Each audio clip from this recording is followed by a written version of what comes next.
I'm ready to get started, we'll go ahead. Before we start in the order, I would like to start off this morning with a prayer and Ms. Teacher got one. So, come on, right there. I will. Good morning. I ask that you choose not to pray. Please reflect upon three things for which you were grateful. How would you? Gracious Father, we acknowledge the gift of today and we thank you for it. Help us to be about your business today and the wise and discerning of decisions made. Thank you for the profession of nursing and that we're able to be your hands and feet and minister to those who need us the most. We love you and we also thank you for forgiving us of our faults and flaws every single day and loving us as we will. Help us to do better today than we did yesterday. Your son's name we pray. We're ready to go on the record. So good morning, everyone. The board here is made up of 13 members, for 7 RNs, 4 LPNs, 1 physician, and 1 consumer. Today, there's a 3 panel board member that will be doing the hearings, and 1 of us will be serving as the alternate. So there's 4 total, and 3 serving as the panel. The alternate will not participate in any of the deliberations or any of the decisions made concerning the case. And with that, I'm going to turn it over to the Assistant Attorney General to make introductions and get us started. Good morning, everyone. My name is Sean John. I'm a Special Assistant Attorney General, and I'll be serving as the hearing officer today. Today's date is July 15th, 2026, and the time is 8:35 a.m. We are present at the office of the Mississippi Board of Nursing located at 713 South Pear Orchard Road in Ridgeland, Mississippi. I will call first on the docket in the matter of Kayla Switzer, license number R887843 and 901-819 MP.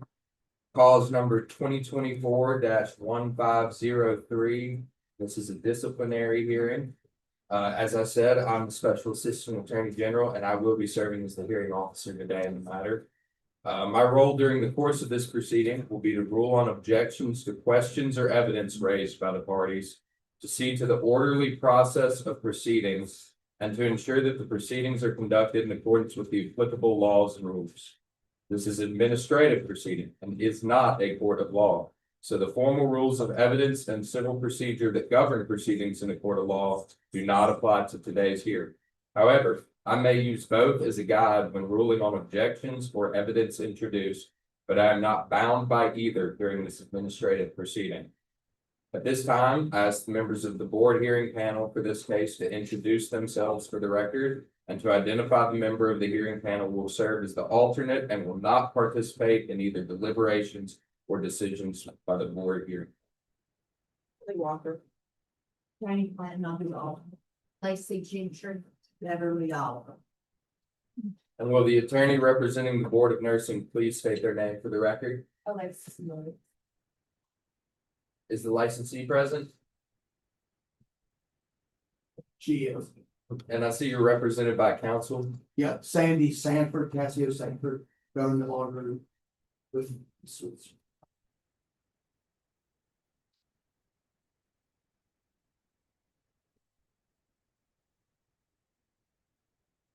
Alrighty. Ms. Switzer and counsel, do you have any witnesses you plan to call today? Not at this time. Councilor White. I assume you mean other than the party, but like yourself, right? Yes. Madam Court Reporter, could you please swear in witnesses? Each of you solemnly swear affirm testimony about to give will be the truth, the whole truth, and nothing but the truth, so help you God. Yes. All right. Are there any other preliminary matters such as exhibits or motions being introduced today, Ms. Moss? Yes. The board be one who be due to the issue, they don't have, responding arm. Mr. Sanford, did you have time to review the exhibits? I did have some time. We don't have any objection to the ignition of what was put in March. Ms. Morrison, do you have any? No, Alright. The order of the hearing will be as follows. Both parties may provide opening statements. Opening statements as well as closing statements are not required and are not evidence as they are merely persuasive. After opening statements, we will hear arguments from both parties. The board has the burden of proving the charges alleged and will put on their case first and may call witnesses. Ms. Switzer and counsel, you may cross-examine the board's witnesses if you choose to, and the board attorney may conduct a redirect exam of the witnesses after the cross. Members of the board hearing panel may also ask questions to the witness. Once the attorney for the board finishes putting on its case, then it is your time to put on your case by offering testimony, calling witnesses, and submitting evidence. The attorney for the board may then cross-examine you or your witnesses, and the board hearing panel may also ask questions. After both sides have concluded, closing statements may be provided. Again, a closing statement is optional, is not evidence, and is not required. Board hearing panel will then deliberate and render its decision. A summary of the board's determination will be announced today, and a detailed written order will be issued within 45 days from today, and a copy will be provided to you. Do you have any questions at this time? Well, we may go ahead and begin, Ms. Morris. Yes, just briefly. Good morning, everyone. The evidence will show that on or about January 13th, 2025, the respondent experienced an intensive outpatient program in Mississippi Drug and Alcohol Treatment Center and was there diagnosed with alcohol dependence.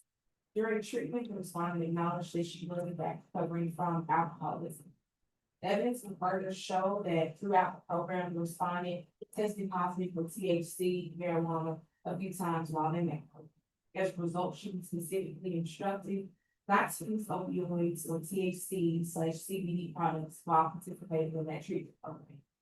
Although the respondent ultimately completed the program, the evidence will establish that she refused to commit to the final drug screen required by the treatment provider, and providing no explanation for her refusal.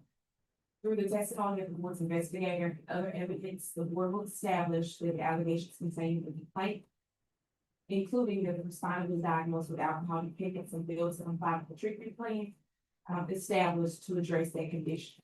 At the conclusion of this, we will ask the board panel to find the allegations contained in the complaint and best substantiated, and to impose such discipline as authorized by the Mississippi Nursing Practice Law. Thank you, board. I'm gonna take this and we may do this back and forth once we get into the actual argument. I'll also keep this brief. Like I said, I represent, Caleb Busby Switzer, Pascagoula, mother of 3 children. I just encourage you to, as we go through this, there's a lot of information, as there always is in these cases, but the actual complaint itself, to focus on the allegations in this that are, the allegations are that Ms.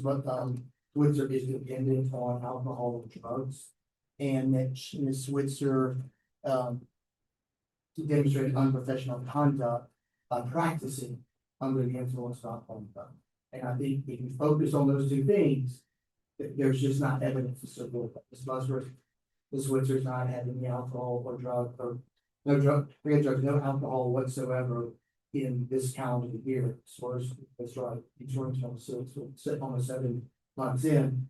And we also and understand that a lot of these allegations relate to this IOP that she went through, voluntarily went through, and look forward to explaining exactly what happened with Kelly. That's a, thank you.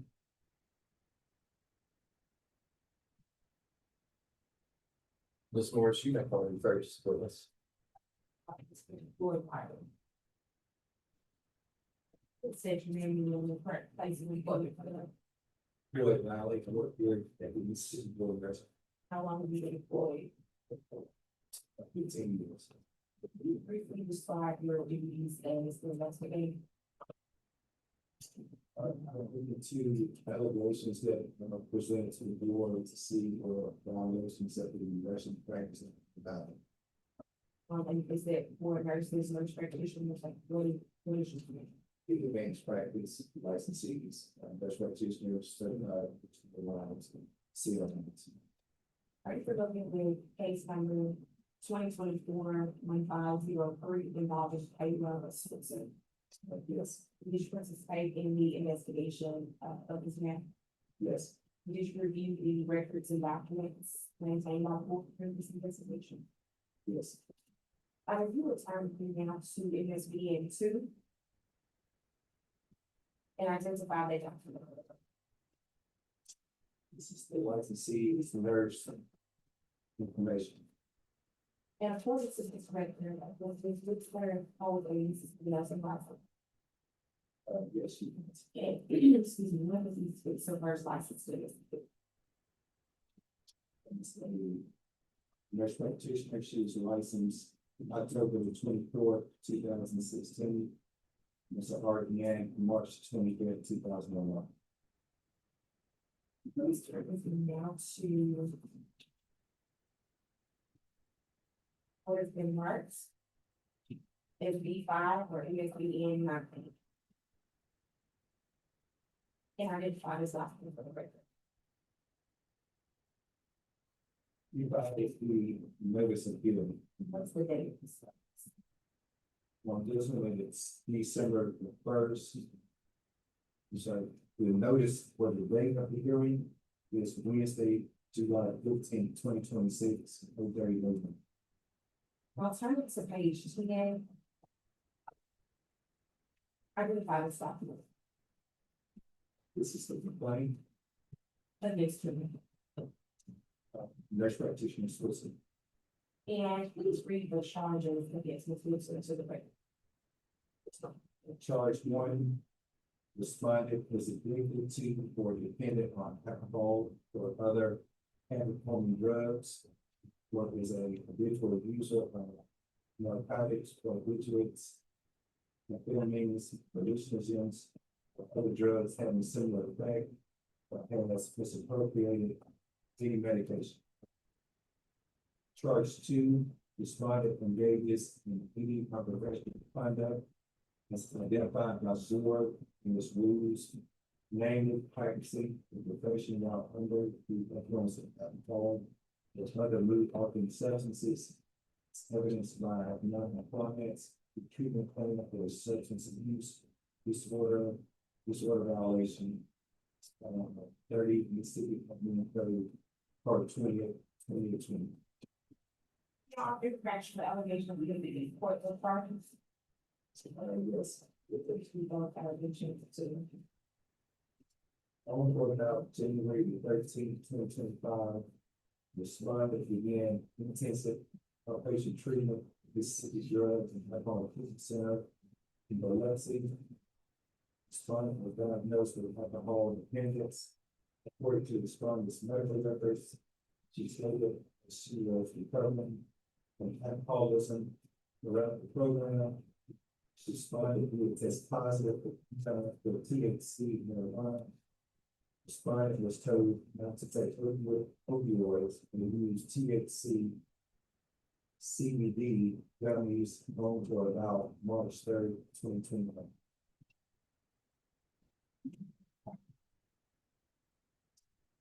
Responded, she was ready to what's a program. However, she refused to yield to a former village claim on of the program. Respondent gave no reason for the refusal of stream. Turn me to page 12 and identify and stop the work. This is a credit card that was signed by which practitioners would sign. What was the date of the charge? December 19th, 2025.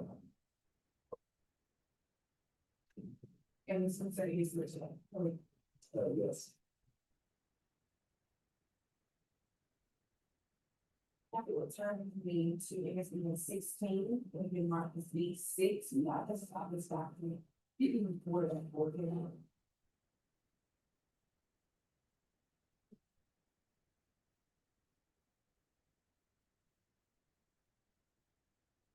This is Ms. Wilson's treatment plan.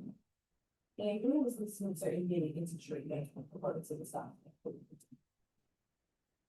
January the 13th, 2025. And what is the discharge date? April the 3rd, 2025. And what diagnosis, is recovered in the treatment? Alcohol dependence. And was that the diagnosis made by the treatment provider? Yes. Now, this particular treatment plan, what is the date?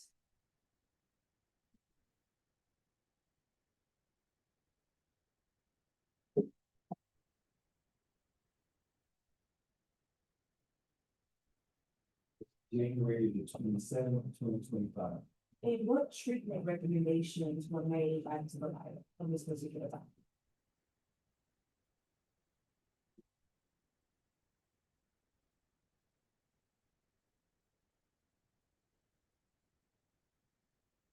All group. In group sessions to share thoughts and brethren associated with reasons for consequences.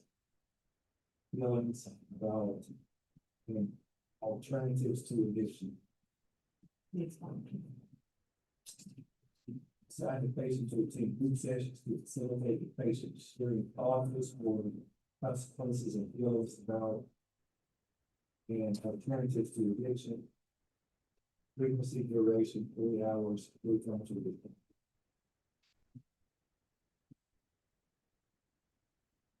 And I think it's page 17, the elections of the box.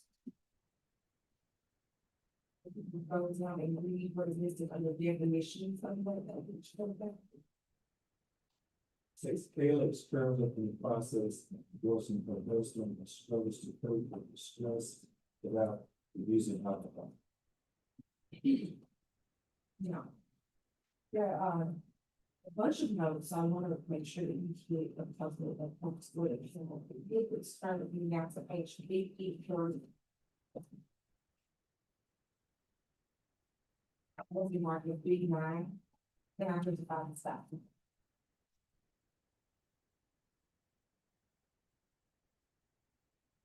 Nine are the clinical notes. This is And was there, was group therapy, I think you already testified, but was group therapy a part of the treatment plan for Ms. Susan? Yes. You would turn to the on page 54 and read the clinical impression.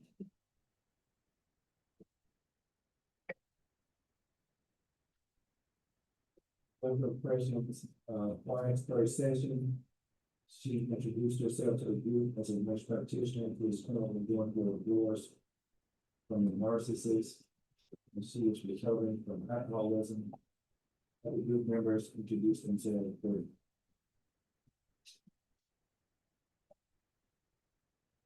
Now, according to this document, Ms. Switzer identified herself, during that group therapy, she just testified in recovering alcoholic, correct? Yes, and then you had an opportunity to review, several of these notes during the investigation. Yes, What information relevant to your investigation is reflected, throughout these? that was consistent that she referred to herself as a recovering alcoholic or recovering from alcoholism. Did she discuss what she discussed during those group therapy sessions, regarding her alcoholism?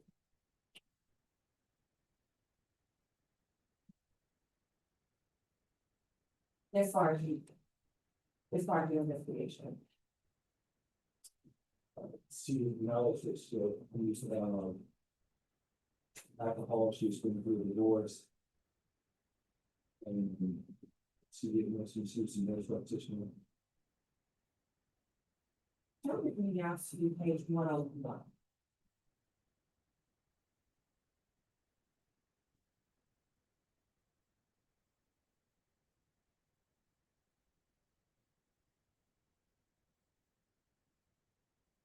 And you, the clinical impression of consideration. Client arrived almost an hour late, her behavior was disruptive.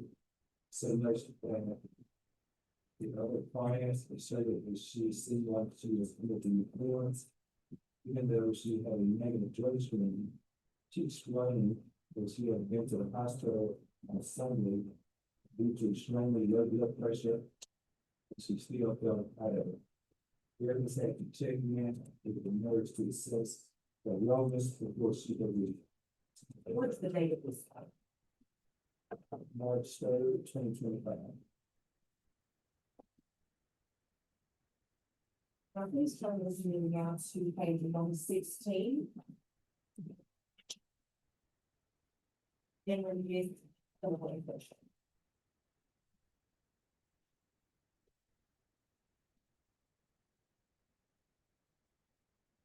I had trouble maintaining focus due to a headache and a hot flash. She communicated feeling somewhat overwhelmed by a long period of sobriety. What's the date on this? This is March the 18th, 2025. And so, Ms. Switzer was well into treatment at this time, correct? Yes.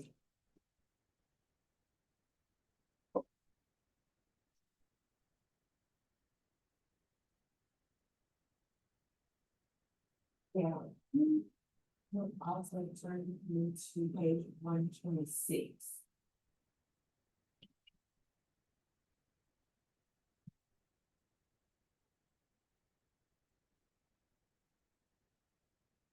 Look at that clinical impression, that give me impression as well. What's the date on this? This is March 31st, 2025. And what is this clinical note reflect concerning completion of the program?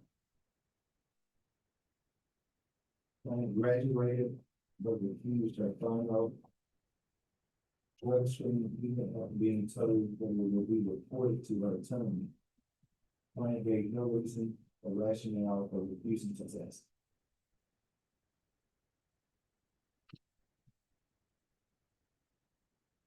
Yeah, I'll pull back, well, I'll give you the turn of meeting out to page 166.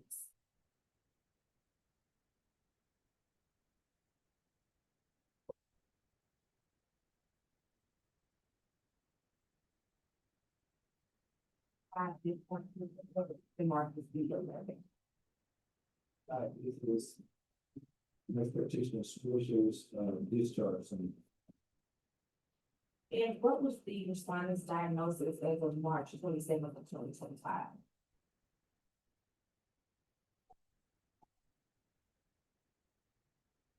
all the things. And what, if any, recommendations were made upon discharge of the, return to being done 67? Give those to them.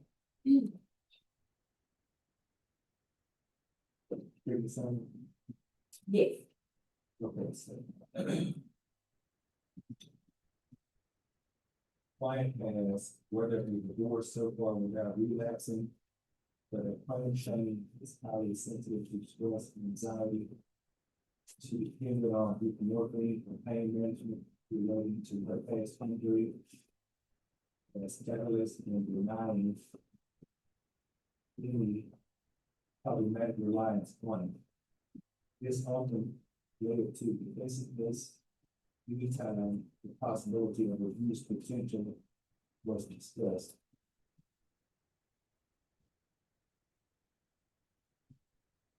Now, was this note that the client, that, excuse me, Ms. Wilson participated in, what type of community support groups did Ms. Wilson participate in?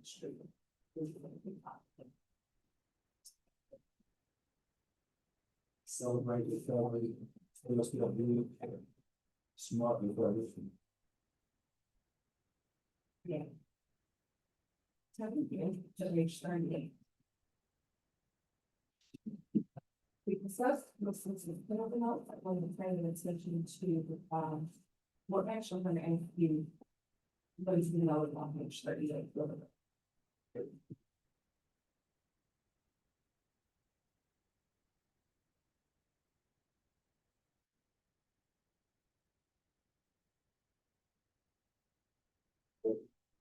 First question, Identify the staff.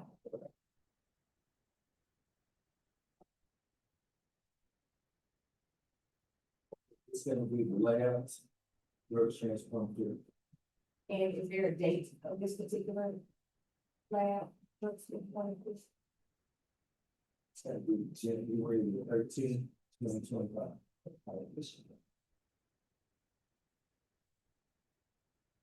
I'm sorry, it's February the 13th, 2025. And what if anything you noticed about her comparing drug screen results statewide?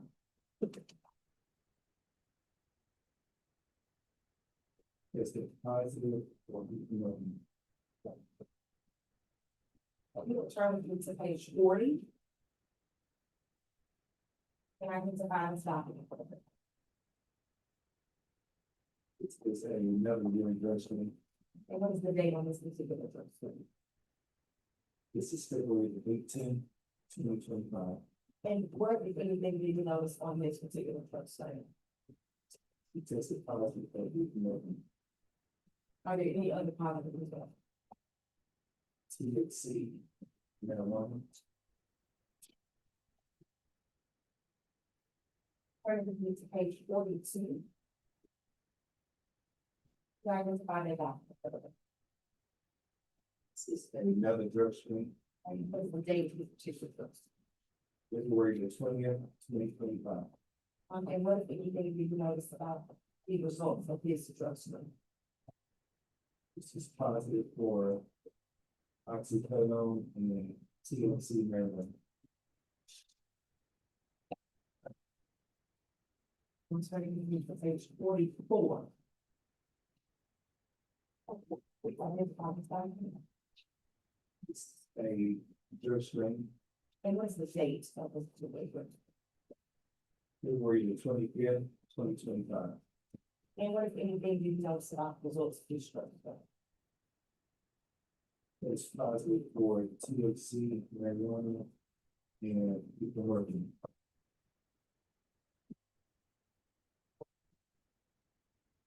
Finally, page 27. Yeah, it's about it. This is a drug screen, What is the date on this drug screen? March 3rd, 2025. And what if anything do you notice about this particular?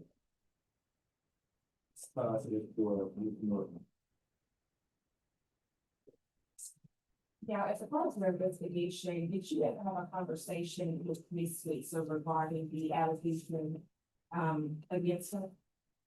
Yes, And did Ms. Switzer submit any documentation regarding the charge that were against her? yes. If you would turn with me to 168 and identify the documents.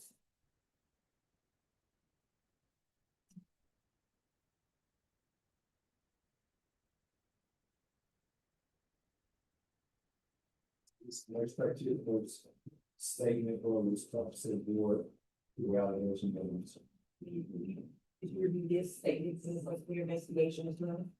Yes, And what information did the department provide to the board in the written statement? And so on.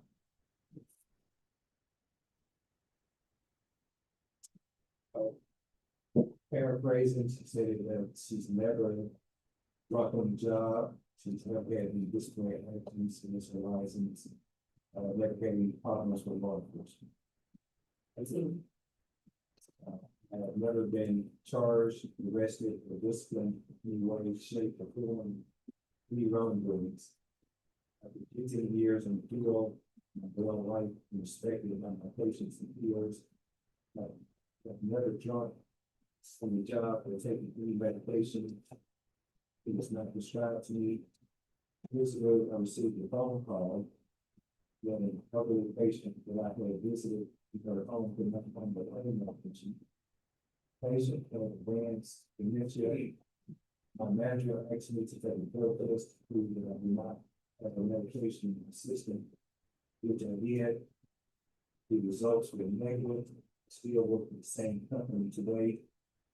More recently, my husband took me to Chance Report, as in the being country of photo. He claimed that I drank too much in the evenings, that the room not work from while our children were present. To be clear, have always been the primary caretaker, Tina, 7, 5-year-old, while he was absent. Yeah, I'm telling you, into page 170. There's the testify regarding, this switch service. Drugstore. And she did, in fact, test positive for. You. Yes, she did. So according to this document, she did have a prescription for that particular drug in March 2025, right? Yes, According to the documentation, did she have a prescription for the THC or cannabis in 2025?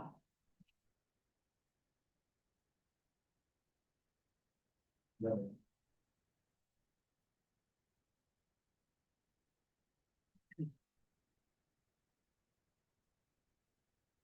To 178. They asked me a couple of questions. We might be on to stop.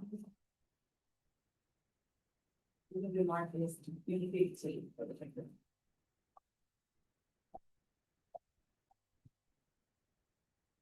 yes, It's fine.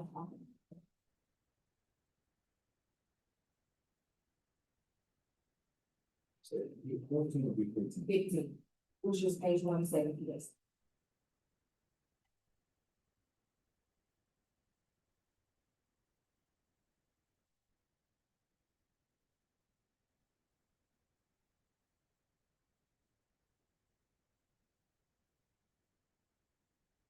Detailed correspondence. And what is the subject matter of this correspondence?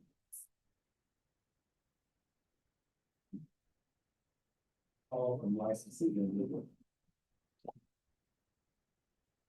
Now, we need to turn to 181 and read this particular entry for them. Yes, that's what we do mine.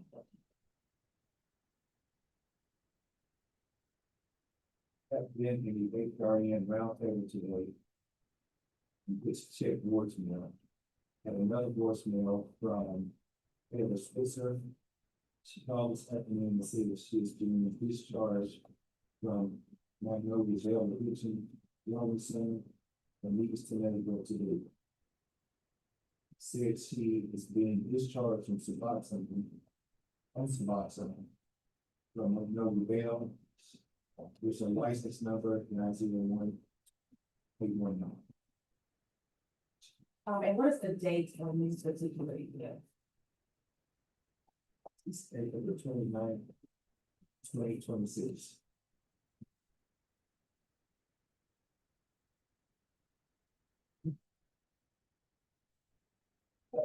Did you know that Ms. Switzer checked herself into another treatment center at the time of this evening?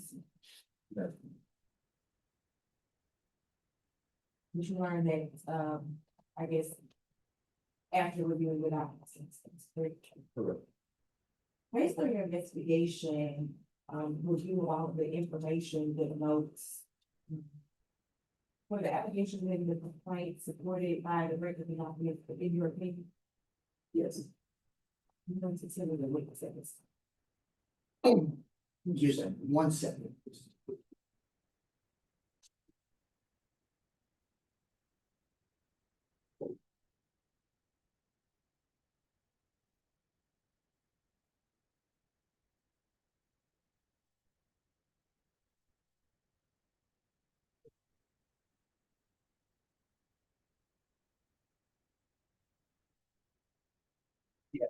You're right, just a few questions,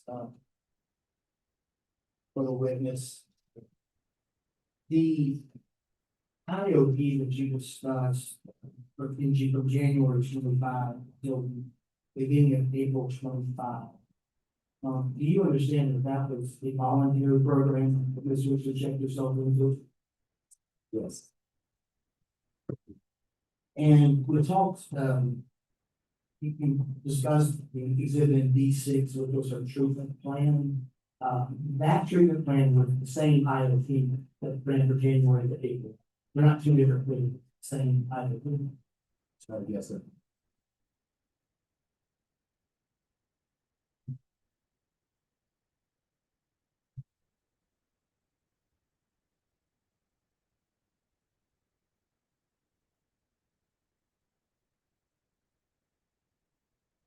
The, you mentioned, over the course of, I think it was about 3 weeks, there showed a positive THC, mark in her notes, is that correct? Look at the date of that. Does that say the Sure. ones that I testified to? I think, page 42, the first one.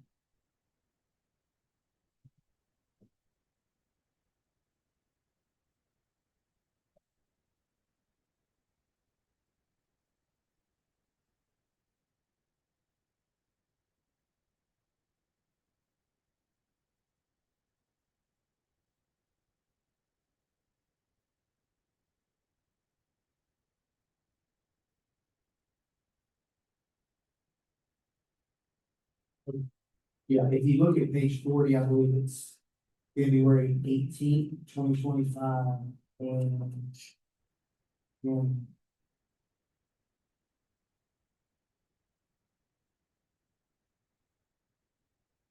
please check this, it looks like, on page 44, which is 2/25 of, 2025.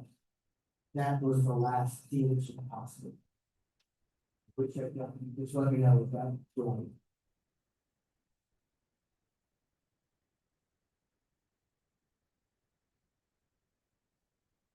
February 25th, 2025 was the last positive THC. Yes, is that what you said? That's correct, yes. Do you, during your investigation, did you ever determine what substances specifically Ms. Switzer could have taken to test positive for THC during that period? Yes.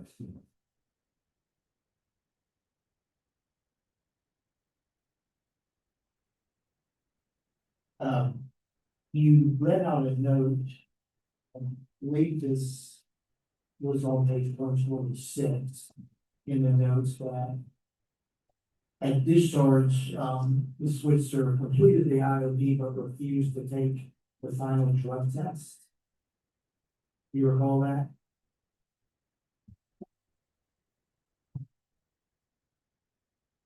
Yes.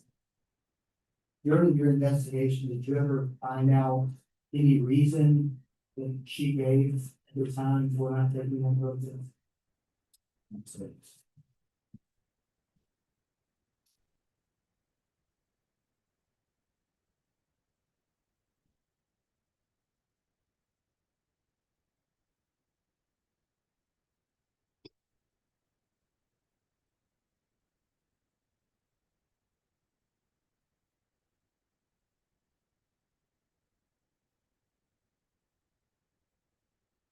You'll go to page 168.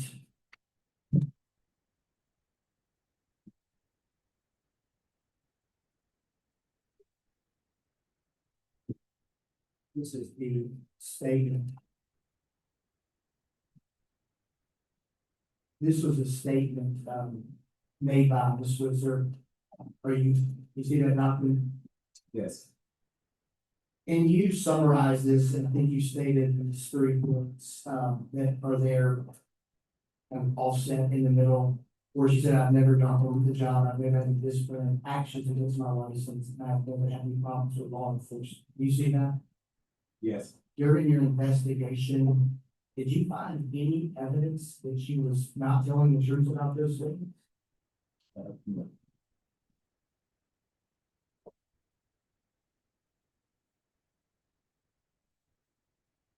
Do you also see, in that same page 168, that these words she says, in the, this is the second full paragraph, which starts, More recently, my husband took me to change report accusing me of being an unfit mother.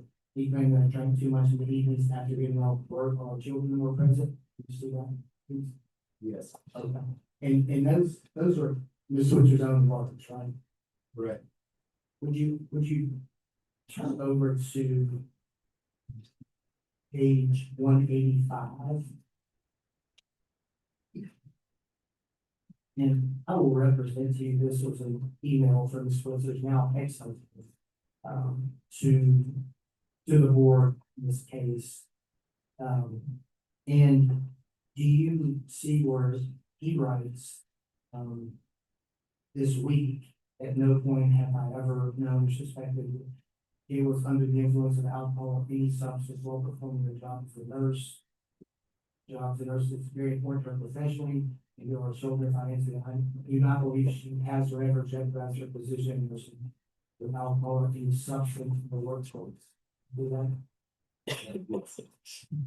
Did I state that accurately, or did I read it accurately? Yes. You do.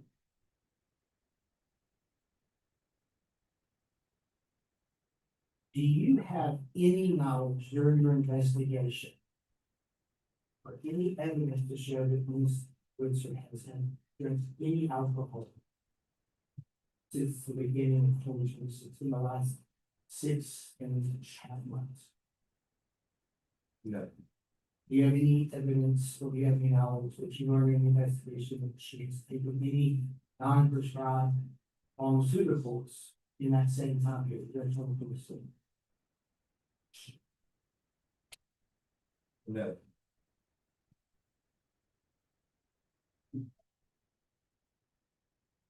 You will ask, if we could go to page 178.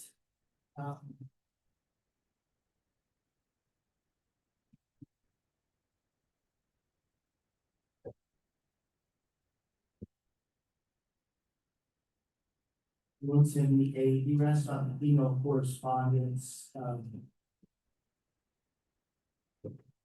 specifically, page 181, there would be email correspondence related to Ms. Switzer getting back into nursing. In the paragraph starting, I've been in the yard and round table. Do you see that? Yes. And you've read that before, correct? Correct. And that's dated April 29th, 2026. Is that right? Yes. Do you have any knowledge or did you learn anything during your investigation as to why Ms. Switzer was in that program? No.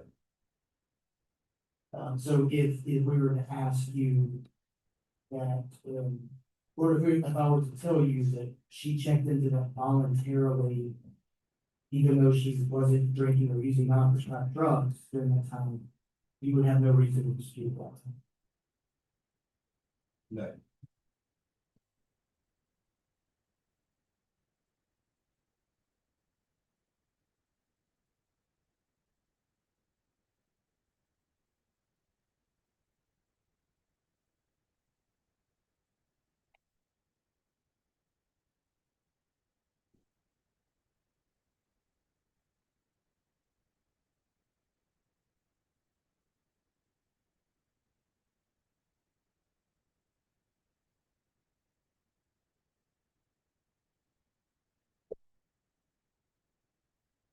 So just to summarize to some degree, the allegations in the complaint that you read in the beginning, and we can go back to those.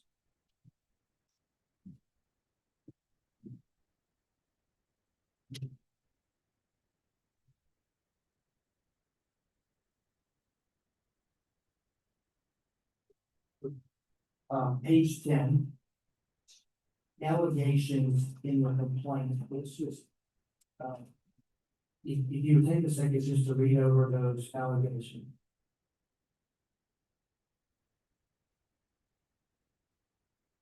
So 2 charges. Yes, and then and then let's go to the facts for one, okay, that relate to all charges. On or about January 13th, responded again, the IOP, and I'm gonna shortcut this a little bit, because the complaint speaks for itself. And she was, if you look at those two allegations, those all relate to a period that ends, the last date in that is March 3rd, 2025, right? Every home or about March. All right, so yeah, so March, April, March to April. yeah, that time period is for this, the facts in here is the cutoff, date, right? For as far as the facts go in this. Um.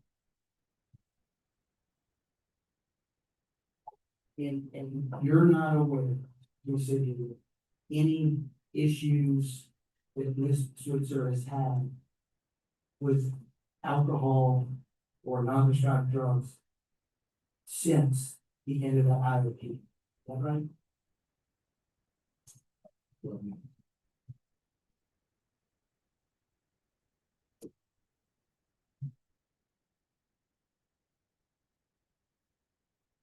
During your investigation, did you ever, did any, what you would consider credible witness person inform you that Ms. Switzer was drinking alcohol on the job? No one informed me of that. No. Thank you. That's all.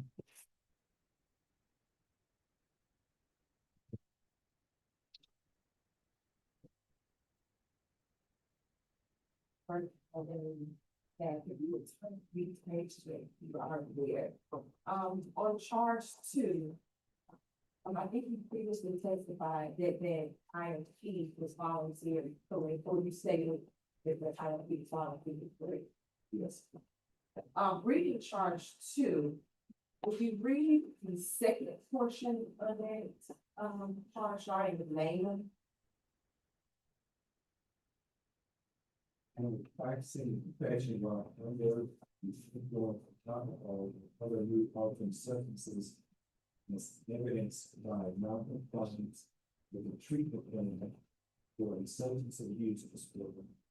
In violation of 30 Mississippi Government Code 1220. You previously testified that the diagnosis in the treatment plan was alcohol dependence, correct?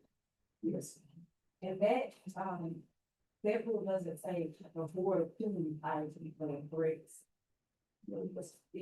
It states non-compliance with the treatment plan, correct? Yes. Regarding the, I'm going to turn back to 181.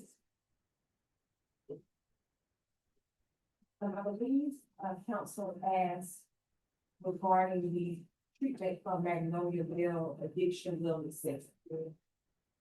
Yes. And I believe the testimony that you gave, and please still give the council about the speaker at the time, is that you wouldn't have any way of knowing what she checked herself into, correct? Correct. At the time, you weren't aware that,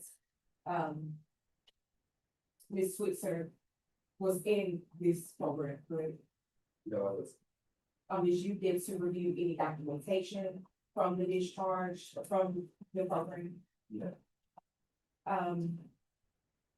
Did Ms. Switzer self-report other than in April of 2026 that she had entered this industry?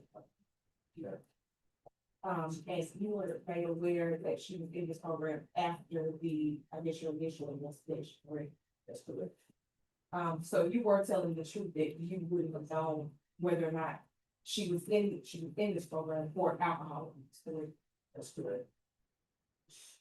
Now, reviewing her husband's statement, when did you first review this statement? That she offers to the board, I believe that was page 168. You have the date of birth date that you revealed to the board regarding this particular statement. So it was after I interviewed her, I received those. And in this statement, she explicitly stated, excuse me, that, I want you to read here what it says, I like. Ironically, man who accused me of being unfit, left the children home with me the day before the court. Have never jumped on the job, have me drug and alcohol offenses, and stated previously, When, as far as you know, have you reviewed your statement prior to today from the situation? It would surprise you that he said this statement just yesterday. no idea, the bills is passing.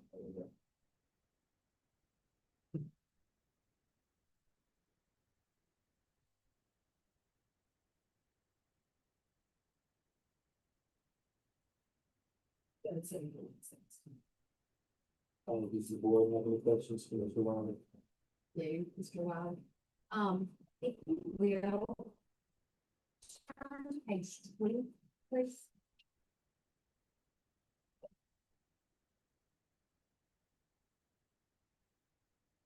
Page 20, at the bottom, opiates for their painkillers. And then on top of 21, Percocet Tepidam, date of last use, January 2025.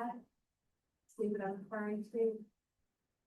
See, first set, first and January 2025, yes. Right, for date of last use. And the column on the previous. Right. So on your, in your findings, I know you had a positive THC. And I know we had the positive, Ukraine of four green. Okay, but we never had, to my knowledge. Excuse me, we did have a positive oxycodone. On 2/20/25. 2/20/25. And that is found on page 44. No, excuse me, that's on page, I'm sorry, 42. There was a positive oxycodone, and that was dated 2/20/25. So, can you help me understand why, Ms. Switzer was positive for oxycodone on 2/20/25, when the date of last usage, as documented on page 21, for Ms. Switzer was January of 2025, and she had oxycodone treatment as part of her IOP. I guess that's my question. Are you aware of that? Prescription medication. Yes, it wasn't, okay, it was prescribed, so she was allowed to take the oxycodone during treatment.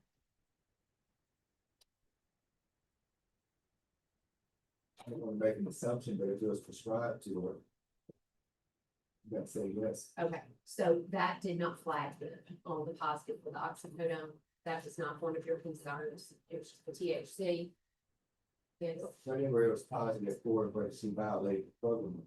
So the program allowed her to take prescribed medication. yes. Okay, so that's, I guess that's my question. So she was allowed to take the oxycodone while in the program. According to the DMV, which is why I don't think it's like, but she did have it out. Okay, but that was my question. Thank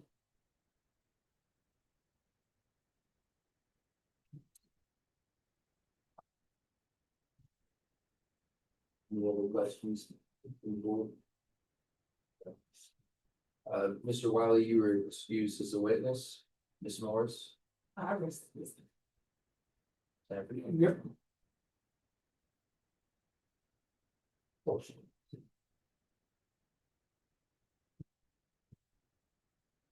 So, for the board, would you rather, Ms. Whitzer, think, I'm gonna have the hearing that one? Okay. Just making sure. You are aware of the allegations that is brought against you in the complaint, right?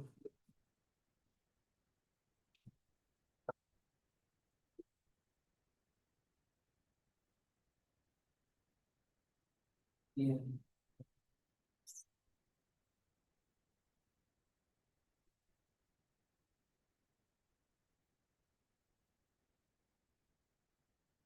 Let's just look at those briefly here.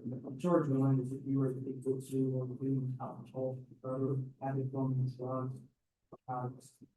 As we see the lady of the new festival, No, I think so.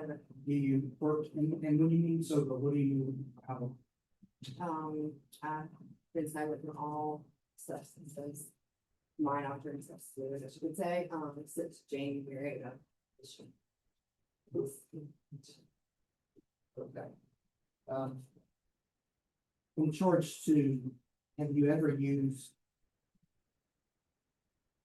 been under the influence of any alcohol or not prescribed drugs while working? Absolutely not. Okay.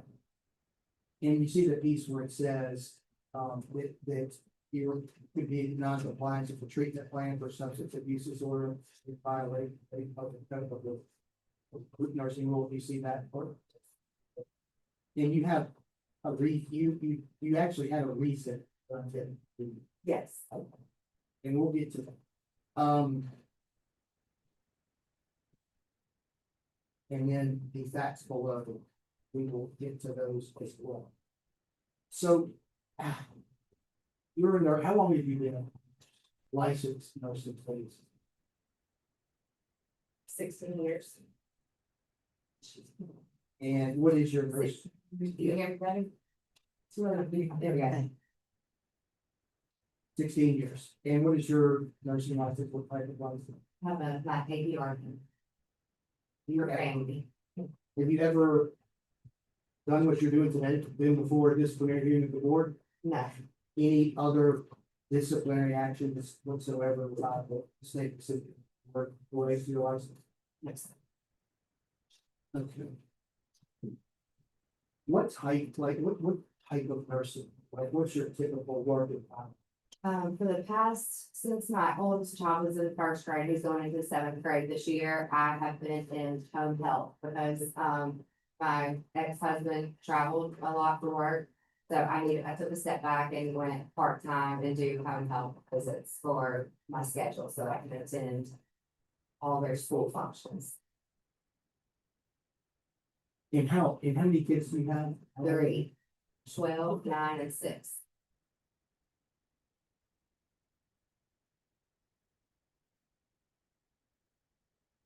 You've heard a lot of talk today about the IOP that you participated in January 2025 through the beginning of April 2025. Is that correct? Correct. How exactly did you come to decide to enter that? As I said before, my ex-husband, we were going through a really rough time and I had asked for a divorce in November of 24. And that wasn't taken very well. And so, his immediate response was to take me to court to try to remove the children from my care. And with that being said, like motherhood is one of the roles that I value most.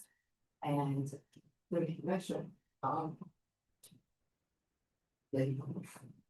so I enrolled in the IMP program, so I could, but to keep my babies. And if that is something, that the court was aware that you did, Yes, correct? yes, And that's something I guess that you did probably in consultation with your family, your lawyer and the court. yes. I needed to be proactive in my care.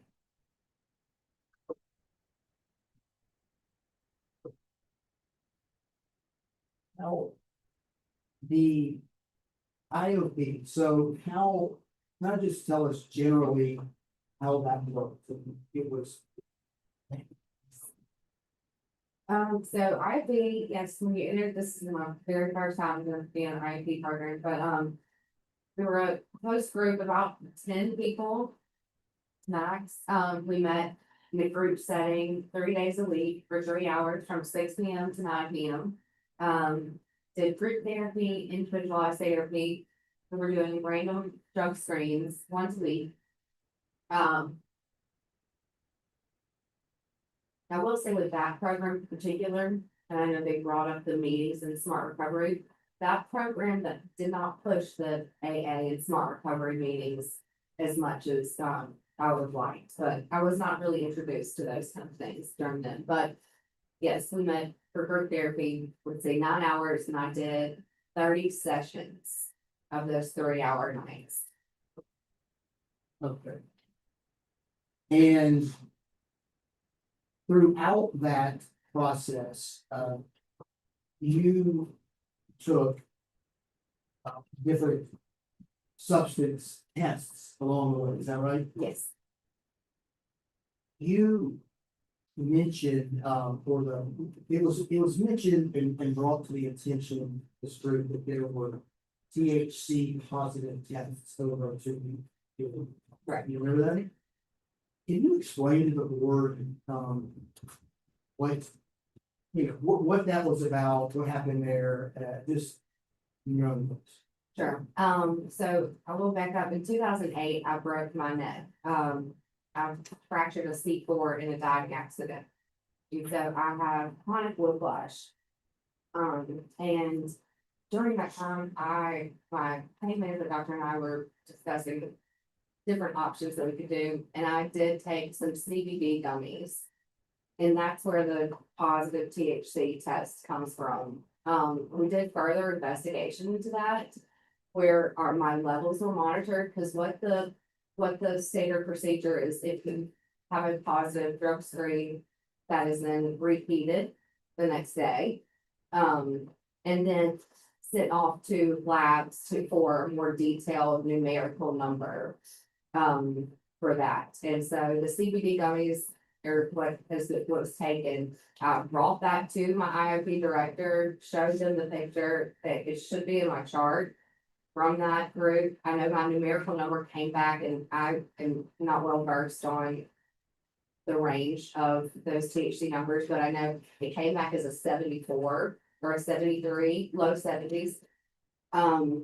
And I do remember the lady, the tech that was working with me that day, she was like, oh my gosh, that's absolutely so low. She said, when I came in and I was an actual smoker, like her level was 1800. So, that's why it didn't stay in my system for very long. Once it was, I realized that this was going to test positive for THC, and it was something I did not want on my record. I showed them that, and I never took it anymore after that. And if you look back at the complaint on page 10, there in the, I guess, fifth paragraph that begins on about January 13th. The last sentence says, respondent was told not to take opioids or use THC, CBD gummies on or about March 3rd, 2025, right? Is that right? Yes, And did they tell you that as a result of this positive test? yes, And did you follow their advice? yes. And what were the test results after you stopped taking CBD? It came down to clear. So that's part of the process used to figure out that's exactly what it was. Is that correct? Yes. Okay, let's go. On this complaint, and I think one thing that has been discussed a lot has been non-compliance with the treatment plan. And that is based on you not taking a final drug test in your voluntary IOP. Remember what I'm talking about there? Okay, and that you didn't give a reason for it. That's what the allegation is, right? But did you in fact give a reason? Yes. Tell the board kind of what happened. So, UDS screenings are not foul-proof or foolproof. So with the 10 of us, there's max 10, there's always one that's gonna have a false positive. There's a lot of SSRIs that are gonna pop positive for benzos. There's trazodone that's gonna pop positive for fentanyl. You just can't take it as face value without doing further investigation. So I remember my therapist, Dustin, who was the one who assigned these, looked at me and said, Haley, you don't need to take another drug test today, right? It's your last day. And I was like, no, And then when my name was called, I was like, I don't feel comfortable taking the test today and not knowing the results and me not being able to come back to give another test, to give you another sample to clear the name. I didn't want to leave it as a risk. The risk benefit didn't pan out for me there. So Do you have any knowledge why he did not record that reason that you gave in your notes? I'm not sure, it was just a passing in our group setting. Okay. Um.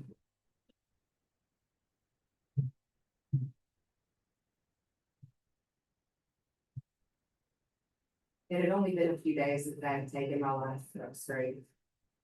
There, anyway. If you would turn to page 101 in the notes, the clinical impressions, do you see that part? Every time we read it, and actually, will you just go ahead and read that again? Okay. Client arrived almost an hour late, her behavior was disruptive, so much of the other clients started that she seemed that she was under the influence, even though she had a negative drug score. I'm sorry. So much so that other clients asserted that she seemed that she was under the influence, even though she had a negative drug screen. She explained that she had been to the hospital on Sunday due to extremely low blood pressure, and she still felt out of it. Therapists had to check in with the nurse to assess her well-being before she could leave.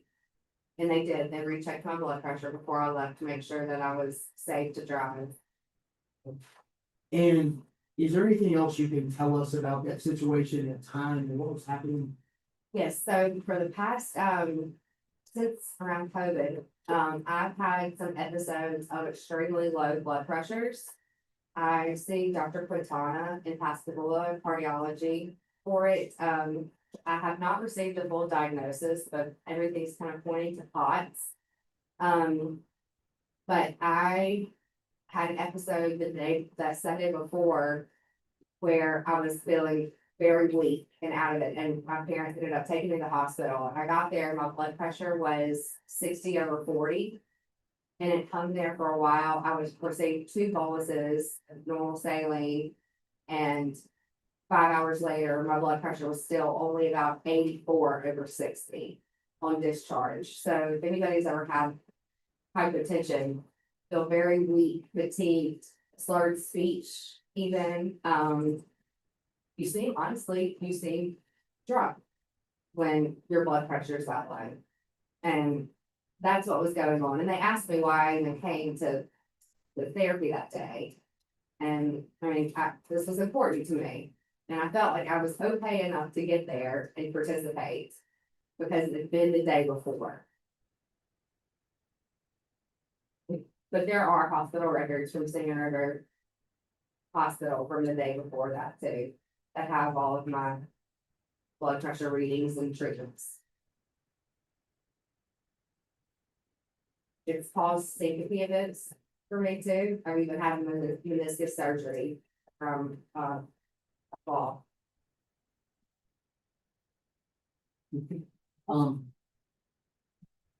So during the discussion with, the investigator about this, you remember the discussion about the notes about you going back to work from treatment, from another treatment situation, is that right? Another addiction specialist that was in the notes, I guess this year, 2026. My clearance to go back. Yes, I remember that. What is, I guess first of all, what is the status of your practice of license and work situations? What is it the last since this year?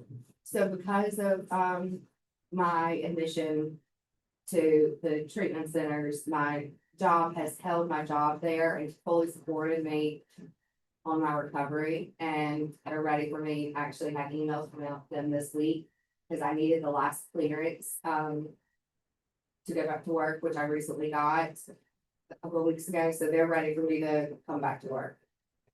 And this, in 2026, when you went into this, that was a volunteer. Right, and I worked through that. I didn't take off during my time. Okay, so you were still working then? Right.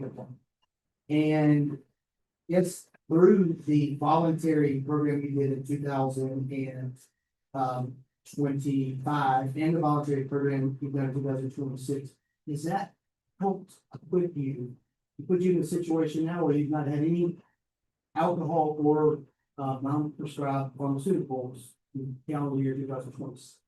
Absolutely. that inpatient treatment that I did for 97 days.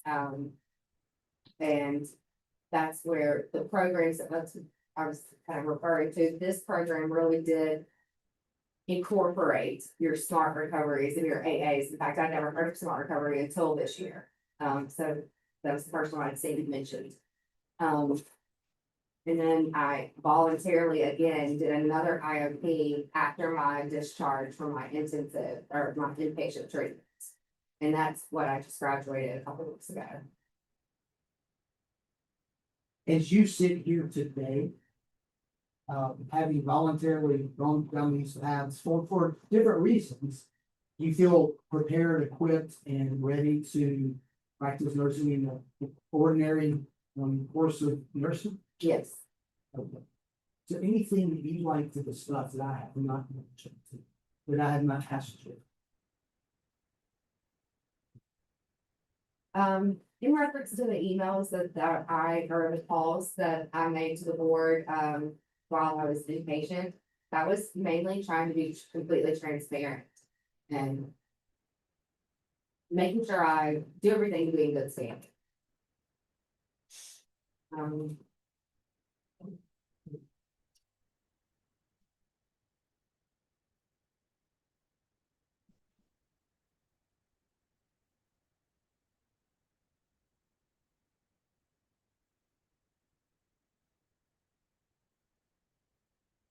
Other than that, this was a nasty divorce. And And what is that, like, why do you, what relevance does that have to you? it's just that. You know, hurt people hurt people. And so unfortunately. The letter that Mr. Wiley read to me, because I didn't get a copy of the anonymous letter that was sent to the board, but he did read it to me when we were in investigation. And I had seen that almost exact paragraph on my ex-husband's laptop. And there were details in there that had nothing to do with nursing at all. It's beyond scope of your rate. Yeah.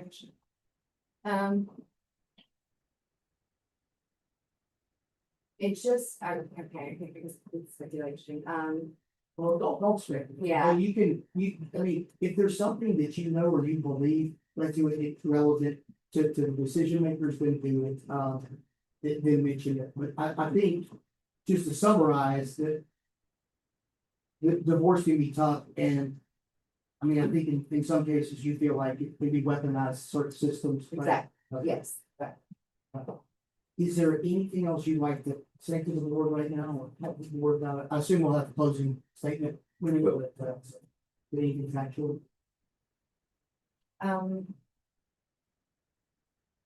Mainly that it never came from any patients of mine. But the evidence that I was ever intoxicated while performing my duties as a nurse. Lack concrete evidence. I think that'll be it for now, until you're. This goes. What are you currently employed since? On Matrix Medical Network What do you do? What is tradition? How long have you been there? since 2019. It sounds about your educational background as a nurse and nurse practitioner, when school you went, what years? I graduated my nursing degree from South Alabama in 2010, December of 2010. And I graduated with my nurse practitioner in May of 2016 from Troy. So I fast forwarded a little bit, so in January 2025, you did enter the intensive outpatient program, correct? Correct. And that was a voluntary program. Yes, And while in that program, you were diagnosed with alcohol dependence, correct? And there are several notes when you identify yourself as an alcoholic in the particular program. correct. Were you in fact an alcoholic at that time? I believe I had alcoholic tendencies. And that was what my therapist and I came to conclude. When you go to these groups, you don't go in there without taking accountability for your actions. You don't go in there and say, Oh, I don't think I have a problem. They're there to face. And then you did report to the treatment providers that you were recovering from alcohol. Yes, And you understood that successful recovery, depended upon following those treatment recommendations. yes, Um. Now, you understood that you were expected to comply with those recommendations, correct? correct. And you stated that the reason why you did give that last test, and please correct me if I'm wrong, was because you had already given one and you didn't want to have a false positive. Can you elaborate on that, please? There was at least one false positive per week of the maximum 10 people that were in that group. Or was it for you? Did you have any false positives while in that program? Not in that particular. Um. Given the fact that part of the complaint came from non-compliance with the treatment program, did you ever follow up with Mr. Wiley or anyone at the office? Giving a reason why you in fact did not complete that program? Excuse me, but I still did complete it. Complete the last drug screen. No, I didn't find the relevant. That is, I wasn't aware. So the first time, I guess, that Mr. Wiley seen that information, regarding why you didn't, well, excuse me, in the response that you gave to the board. I mean, that's on page 168. You don't mention why you didn't give that last, drug screen, correct? Or why you didn't participate, correct? Do you have the date of that I wrote that? No, but it doesn't mention that, correct? Well, I'm just saying that the investigation happened in the middle of my IOP. No, no, Jeff, can I? Can you just answer the question, please? So what was, It doesn't mention that in this particular note, sir. In the note, that's on 168. correct, Now, your treatment providers, you testified that they discussed though, that use of THC CBD products, correct? correct, And you were instructed not to use those. correct. But you were a I guess CBD user in the past, correct? So, turning to your, if you were talking reading page 170. You held looks like you held a cannabis certification. In late 2023 to 2024, correct? Correct.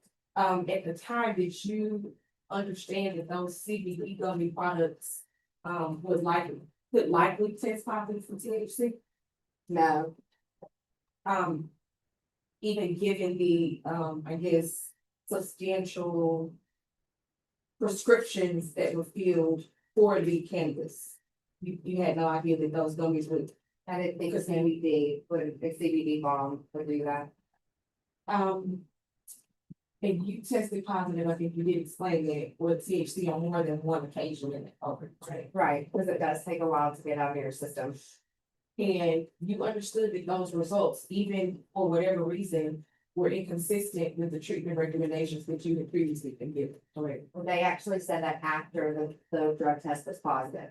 Okay, but it is your position that you were allowed to use products in which you didn't have a prescription for doing your IOP treatment, is that your answer?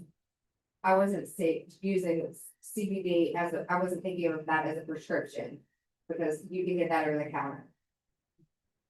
But you acknowledge that that was in, I guess, violation of the treatment program, correct?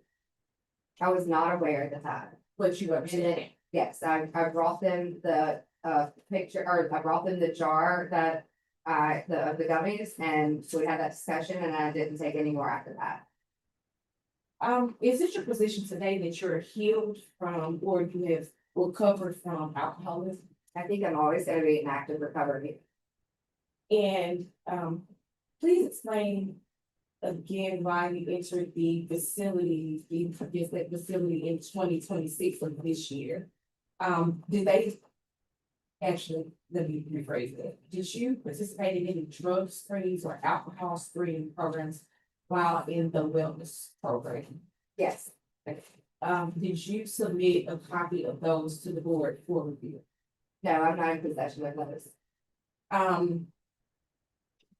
Did, at any point in time, I see the email that you sent, did you give a reason why you entered the program to the board? I did not. And it says you were discharged with Suboxone. Are you still currently taking Suboxone? I am. And what is the reason why you're still taking Suboxone?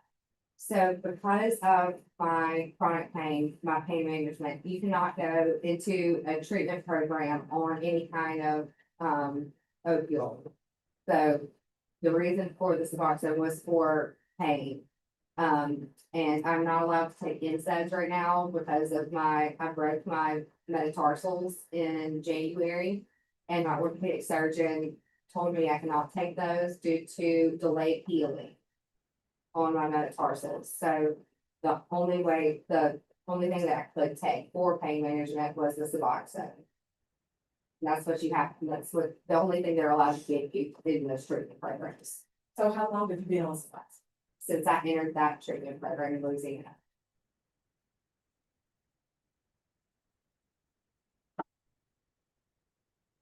And going back to the drug screen, no one prevented you from taking that final drug screen, correct? Correct. And even though it's your testimony today, you do understand that the documentation from the facility states that you did not in fact give a reason for not submitting to their final drug screen, correct? I wasn't made aware of that until recently. Because like I said, my therapist actually did say, hey, look, you don't need to take another drug test, do you? So it kind of seemed optional. And if it was a part of your treatment program, you would voluntarily sign up to do this, would it be in your best interest to take that final drug screen against the completion of the program?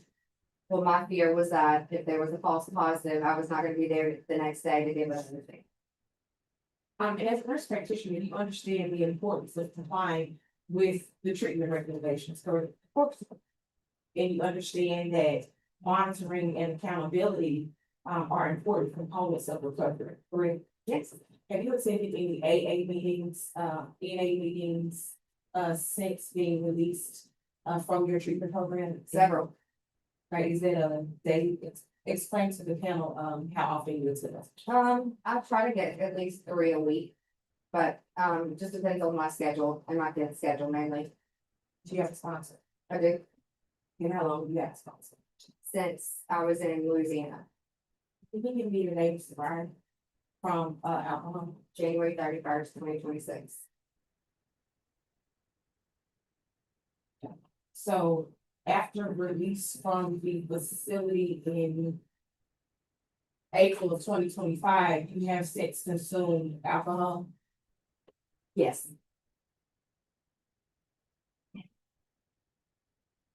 Do you think you have a problem with alcohol? no, I'm sober. But you acknowledge that you were diagnosed with alcohol dependence. Have you had a follow-up, any kind of treatment or follow-up regarding your specific alcohol dependence diagnosis? Follow up outside of my IOP and for my, that's ongoing. I see my therapist And how can we see your therapist? once a week.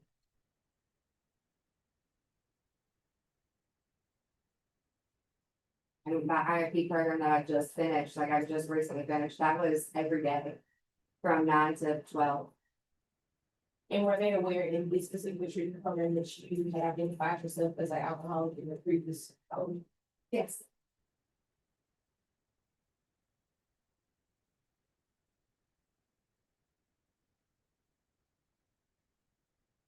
Now, while in therapy, you also mentioned that your ex-husband was a trigger. Are you still in therapy to combat any of those thoughts that we lost 6 weeks on? I see he submitted a documented email to the board. What is co-parenting like with your ex-husband? It's better now that we are actually divorced. And how long have you been divorced? March. You do realize that the nursing profession can be pretty taxing at times. What are your coping skills to deal with the stress of the profession other than that? I've really found yoga to be beneficial, exercise, being outside. Prioritizing my children, and honestly getting out of a toxic marriage can be very enlightening. It's a big weight off your shoulders. That's in the woods. No further. Please, Once board. again. Good, thank you. Does the board have any questions for Ms. Switzer? I don't. My previous question, to Mr. Wiley, and you stated what I thought, but I'm just confirming. You said you're not allowed to take opioids during treatment. During my, this, about to pass this 2026 treatment, no, I'm not. So in your 2025 treatment, Yeah, we're allowed to use the hydrocodone. and I told them I didn't want to, that's why I was on the buprenorphine then. Yes.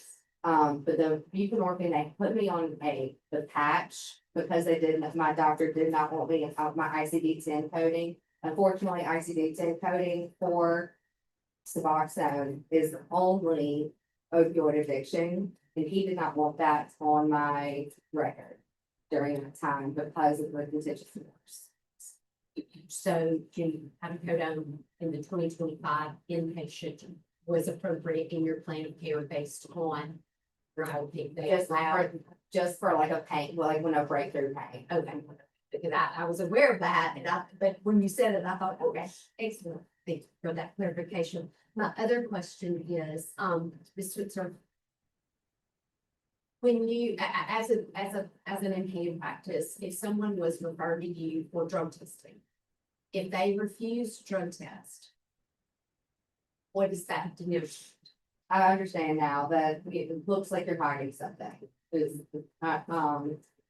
But I guess I was doing it so often with them that I didn't, and because the false positives were so frequent.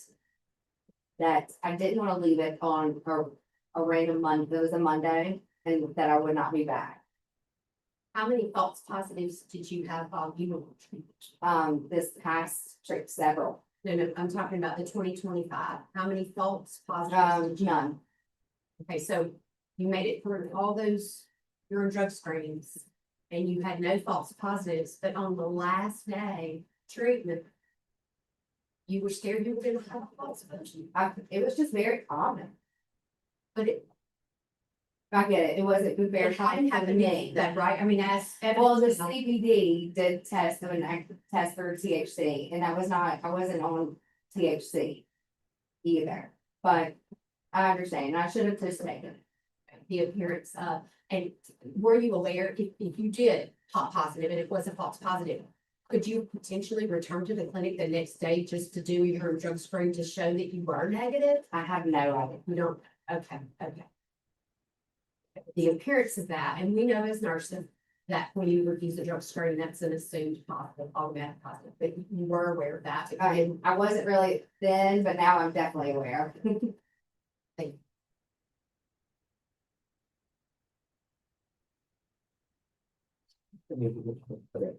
All right, well, at this time, we will go ahead and move to closing arguments. Ms. Morris? Yes, just briefly. The evidence presented today has been established, the allegations contained in the complaints, have been substantiated. The documented evidence steps of responding into the treatment, facility for alcohol dependence, and acknowledged that she was in fact recovering from alcoholism.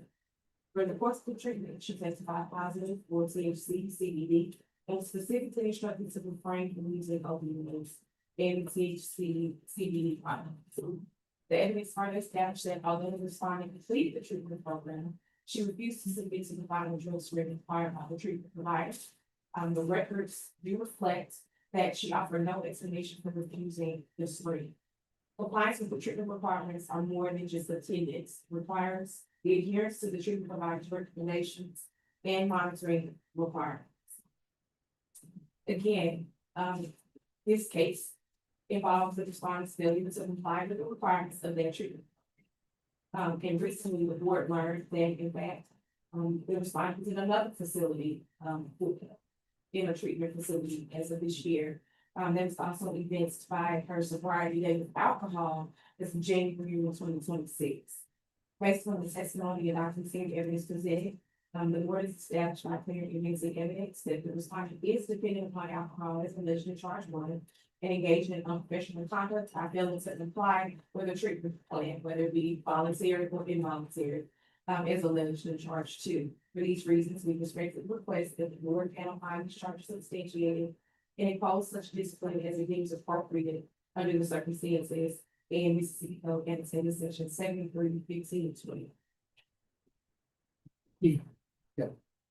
Thank you. And thank you for listening and going through this.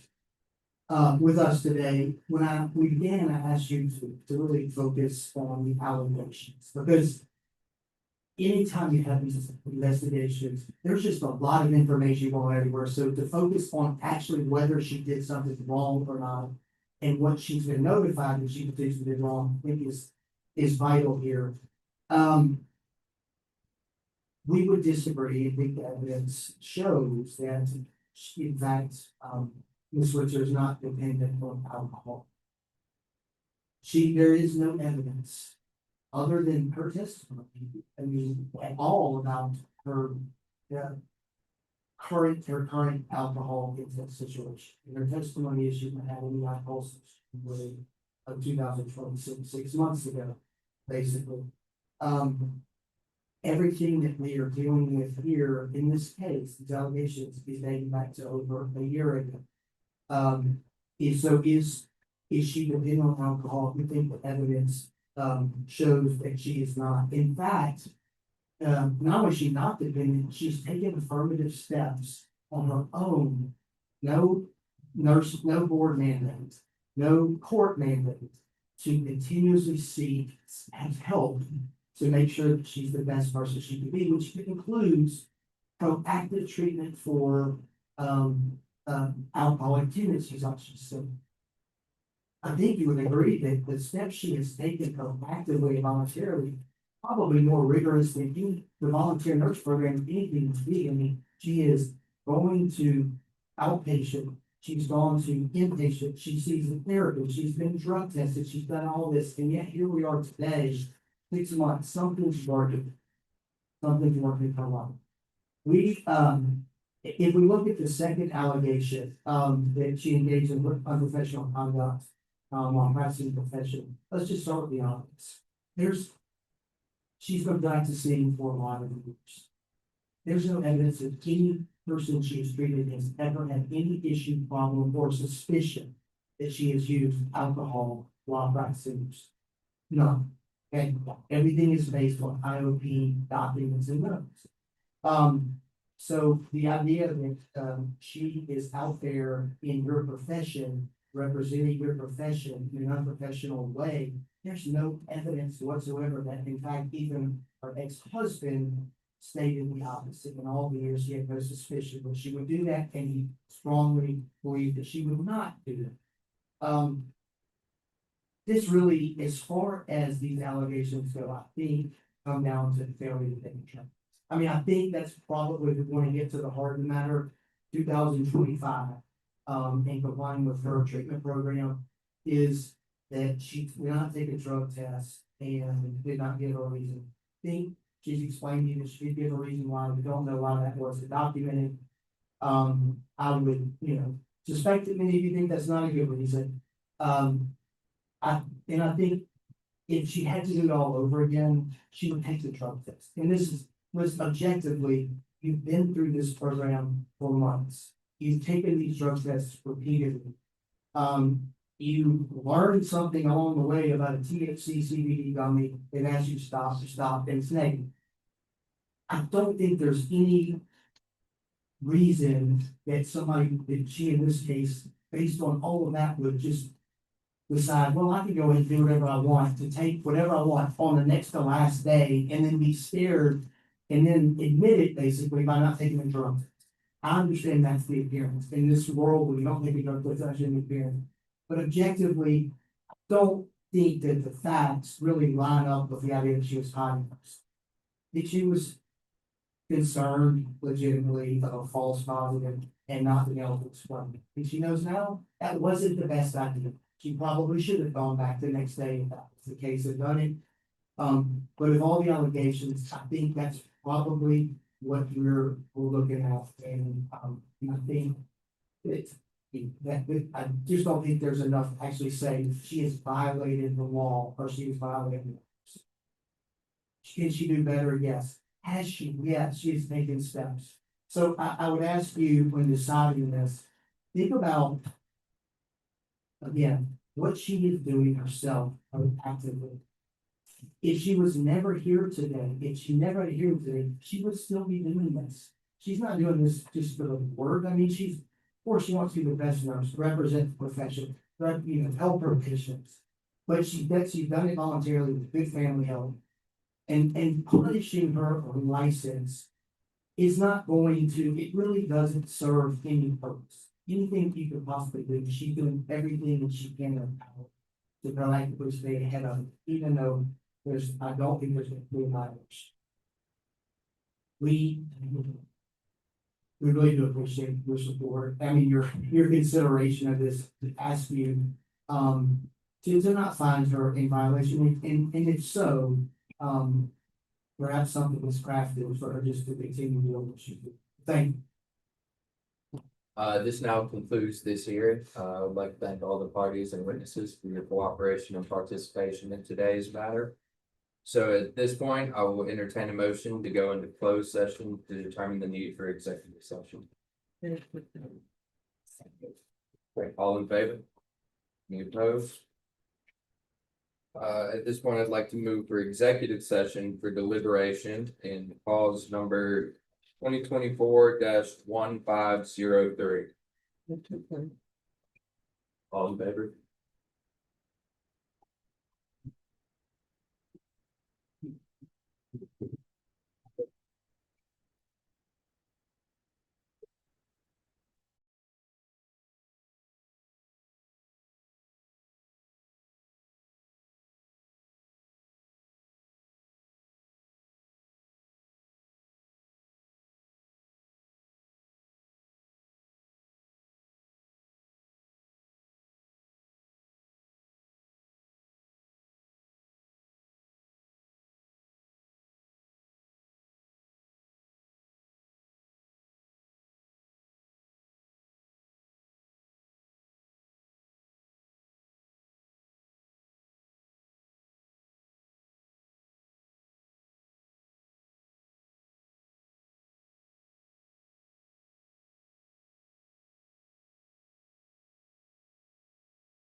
matter came on hearing for a hearing panel of the Mississippi Board of Nursing on July 15th, 2026. Board moved that license number R 887843 and 901-819 MP unanimously be found guilty as to charge 1 and 2-1 as to not guilty on charge 2. The license will be restricted for a minimum of 36 months based upon the clear and convincing testimony and evidence admitted into the record at excuse me. There will be a formal reprimand, a fine that respondent shall pay of $500 within 90 days from receipt of the order, and other stipulations that will be listed in the order. And once again, that order will be provided within 45 days from today. That is all.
Good morning. Today's date is July 15th, 2026, and the time is 11:01 a.m. We are present at the office of the Mississippi Board of Nursing, located at 713 South Pear Orchard Road in Ridgeland, Mississippi. The next matter on the docket is the matter of William Baxter, license number R 805498. Calls number 2025-1239, and this is a referral hearing.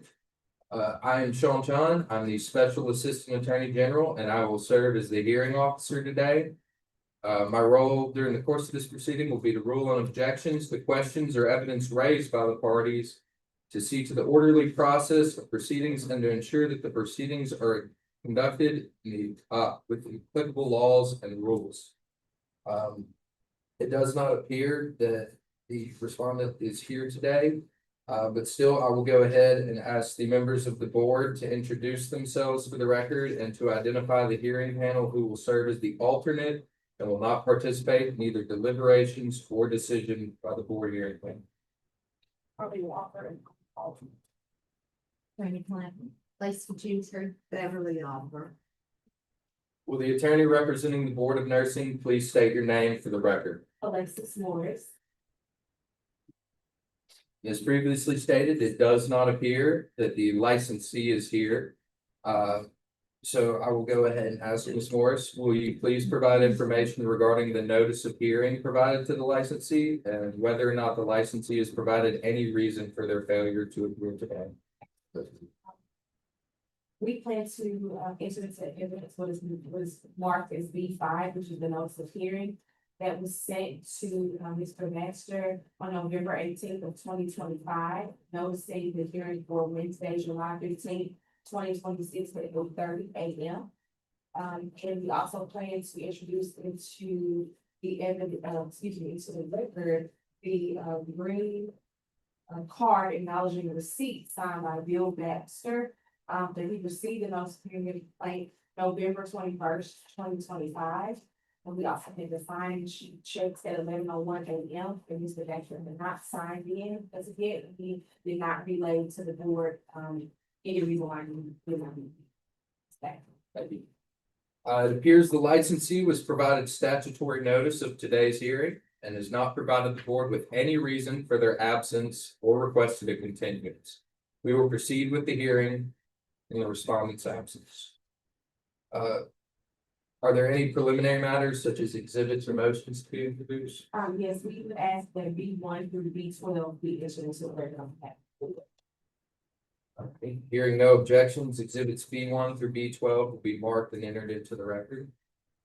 Are there any witnesses here today that you plan to call to offer testimony? Yes, I would like to offer Yolanda Ray.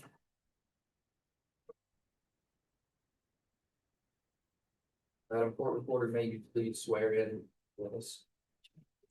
You saw this reference, that's what about able to treat the whole truth and nothing but the truth about. All right, Ms. Morris, I believe you're aware, the order the hearing will go in, so if you want to go ahead and start with your opening. Yes, I would actually like to forego my opening statement and proceed with direct. Start with our. Can you please state your name and current place of employment for the record? My name is John Gray, for the president, and how long have you worked for the board? 1 year and 2 years. And will you please describe your duties, at the board? Thank you for the outline. Unless you, one of you will have fun to give you I took part in and what is the overall purpose of the interview? To make sure that, that's what you have to, or slightly, right, to practice safety is medical. Further to page 2, and I just find that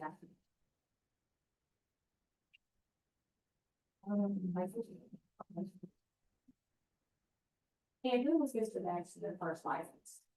That's between 2,000 years and what capacity? And the rest of them. Which is going to be page 4. Will you satisfy the cycle? This is just a nice improvement. And, what is the current status of Mr. Baxter? And what is the discipline listed? Oh, I'm sorry, what is, it says, what is the discipline listed?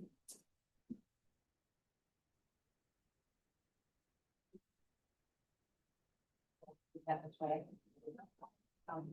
I mean, what about the license status? Okay, we didn't get active. To page 5. Tell us what it reflects about Mr. Baxter. This page reflects that you are the person who is the page. It is at the same as the community people from the kids. Now turn with me to page 6 and identify the document. This document is the notice. It's Mr. Baxter. Okay, what is the date of the notice? November 18th, 2025. And what is the hearing date and time set in this particular document? This is Wednesday, July 15th, 2025 at 8 p.m. Turn to page 7. What is this document? This is the complaint. For whom? Oh, sorry, Mr. Baxter. Please read the charges with the on this complaint. Charge 1. The respondent to negligently or willfully violating any order, rule or regulation of the board pertaining to nursing practice or licensure. And charge 2, the respondent is addicted to or dependent on alcohol or other habitual drugs, or is an habitual use of narcotics or vigilance, amphetamines, hallucinogens, or other drugs having similar effects or have misappropriated medication. Does the complaint list any actual allegations to substantiate the charges? Will you summarize those allegations? That the respondent entered into a and then on or about September, after he had entered into the victim, he contacted the board in which to do the time. Please read that second paragraph starting, I'm sorry, the third paragraph starting on or about June 4th. Okay, I'll put that to report the sign design MVP March Liberty. AJ Reed was signed to read the service stipulations, which includes the need to rent a drug food. Physically, product and alcohol, please support, maintain and current and to license and court reports, among others. The term of the MVP was for a term of 4 years, so we can stop. I read that last paragraph. Owner about September 25th, responded, contacted the board and indicated he wishes to renew his license and has failed to check in and assist as required. Owner about October 15th, 2025, responded and said voluntary surrender. Owner about November 14th, 2025, the board again contacted me.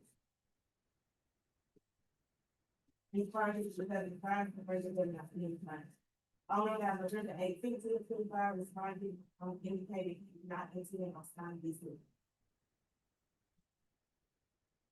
Just what is served me to do page 9 and I'm just trying to stop it. Page 9, in order to think, the life of the. What is the date of this one? November 18th. Was this order signed? Yes. I get the number.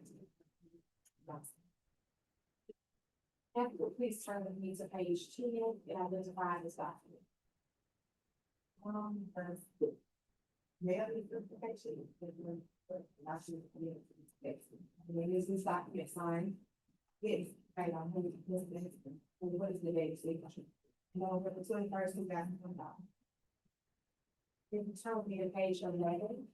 What is the date that the board received the green card? November 24th, 2002. So Mr. Baxter did acknowledge the receipts of the notice of hearing complaint and the board clarification. Let's move on to page 14. So will you please identify the document? It's the first page of the Mississippi Nurse Volunteer executive. And what is a pre-executive? It is a package where someone contacts us to do a self report. The first step is for them to fill out this packet to get information to see if they're actually eligible to. And is this part of the overall process of MVP? Yes. And at what point in the process is this packet completed? It's the first, yeah, so, we really can't move forward until we get this. So what is the purpose of this document? To find out if the person is eligible, if they consider themselves to have, a problem, and to find out exactly, what their problem is, done, or poorly, or, we also have to kind of.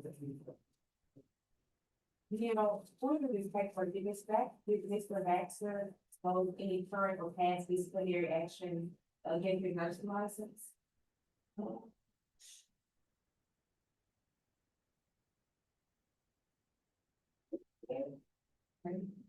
Turn with me to page 14. Can you please read this section right here, starting with nasty? Okay, do you have any current past or current action against your driver like the leave name? Yes, it's just times, it was 6 times. Past for OPDs. Turn with me to page 15. According to the pre-intake packet, what substance use history did Mr. Baxter disclose? I think it's crazy and method. Now, did he acknowledge having a substance use disorder in his document? Yes. And again, what if anything that Mr. Baxter lists as substances that he was currently using or have used? Kratom and methamphetamine. And what's under the list of substances, what the answer was to the particular statement about the substance use, put kratom to 60 days, for about 2 years, and then you put methamphetamine, you put 2 down. Did he report having any treatment at this time? Yeah. Guys, we can put treatment or maybe a temperature. It's a little small, so we need to find some. Okay, Pine Grove, in 2000, kind of growth, at the time of the application, 2025. Turn to page 16. As part of the pre-intake package, I guess, applicants have to provide a paragraph to kind of explain the circumstances, correct?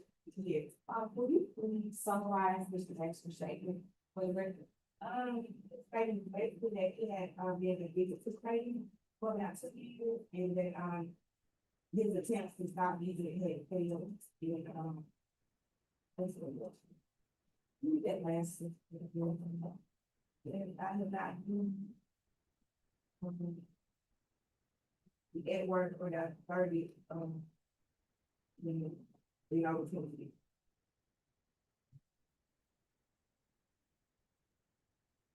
Yeah, please turn with me to page 17 and I'll just find stuff. This document is the release of information related to confidentiality and privacy, as part of the previous campaign. What's the purpose of this release?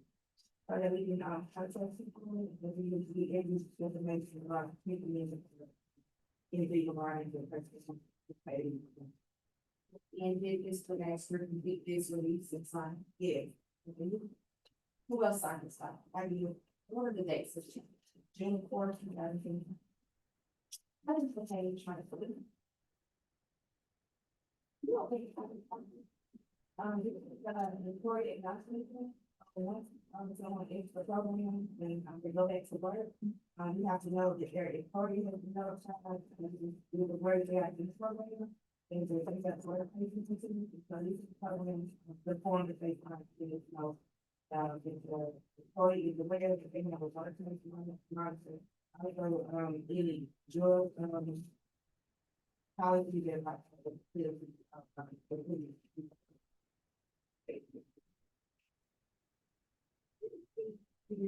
page 21, you can that's for mix do any type of evaluation, for an MVP. Yes, after the insight, the next step is an evaluation. And, the evaluation determines if they actually give the advice, and any recommendations that need to be completed, or she might give them some problem. What is the other service that they can do? March 11th, 2022. Coming to page 26, this is all questions to be diagnosed. So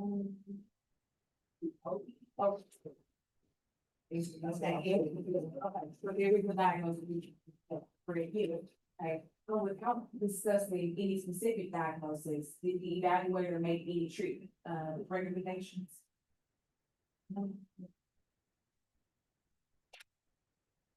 For treatment plans?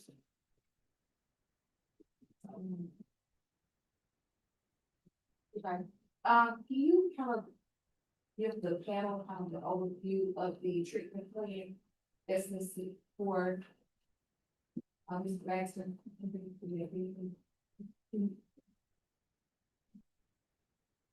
It's free, we'll free Richmond. You believe it, but I kind of know the cases that I need to be.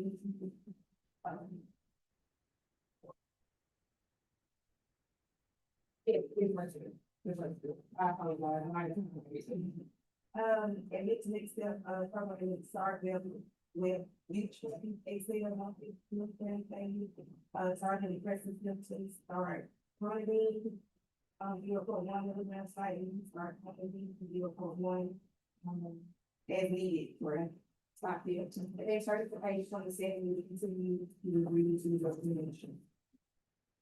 Group there today, guys today, individual there in the weekly, family program, whatever, what's that? Yeah, totally to page 23. You want to get the guidance document. Yes, this is, MMP Martin agreement. What is the purpose of this agreement? This agreement outlines, what is required to participate in the program, what is required to be at the finance of the program, and, what is required to complete the program successfully. And when did Mr. Baxter execute this agreement? of June 4th, 2025. And what obligations, if any, does the monitoring agreement place on these participants? Application from any drug, alcohol, drug, participating in a drug screening, random drug screening, documentation, that, they have to take a weekly, meetings, support meetings, documentation as far as their employment, they are employed, because they still are required to do it to the program. And did Mr. Baxter agree to those extension terms? Yeah. Did Mr. Baxter agree to all of the terms listed in the monitoring agreement? Yes. Coming to page 46, what was the length of Mr. Baxter's MVP agreement? Now, drug screenings were required at the time of the agreement with, and, as far as you know, did Mr. Baxter, the drug screenings? Did there ever come a point that you stopped complying with the agreement? Yes. Right, and after we looked at, it was after they told me he didn't want to cover the file. Okay, turning with me now to page 47, do I have to stop this document? The fiscal report, let me begin. And we, Mr. Manager, started first. June the 12th, 2025, and how many drug screens did he? 5. Did Mr. Baxter continue checking if it's required after September 2025? No. Did he continue submitting to the random drug screens after September 2025? No. Did Mr. Baxter acknowledge that failure to successfully complete MVP could result in disciplinary action? Yes. Now, based on your review of the test history, and the agreement, did Mr. Baxter remain compliant with the requirements of the monitoring agreement? Yes. And turn with me to page 48. Can you identify the document? Oh, this is, the media laws where they, turning their life support, for turning their media. As far as AA or. Again, based on the meeting attendance law, did Mr. Baxter continue attending meetings as required after September 2025?